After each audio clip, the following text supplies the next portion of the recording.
posibleng bawas singil sa kuryente nakaumang ngayong buwan hanggang Pebrero. Naritong news scoop ni Ian Articona.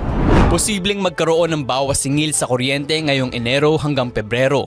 Ayon kay Energy Regulatory Commission Chairperson at Chief Executive Officer Attorney Monalisa de Malanta, ito'y bunsod ng ikinakasang refund ng Meralco sa kanilang mga consumer. Bunsod aniya ang nasabing refund ng sobrang nasingil nito mula 2022 hanggang 2024 na nagkakahalaga ng 16 billion pesos. Gayunman, iginiit ni Chairperson de Malanta na hanggang sa ngayon ay hindi pa naghahain ng kanilang petition for refund ang Meralco. Nakikitang dahilan ng opisyal kaya hindi pa nakakapaghain ng petisyon ng Meralco ay dahil hindi pa nila ganap na naisa sa ayos ang rate reset na siyang kanilang prioridad sa unang 6 na buwan ng taon. Binigyan diin ng ERC Chief na kinakailangan na maitakda ang rate reset lalo pat magtatapos ng termino ng 2 commissioner nito ngayong taon.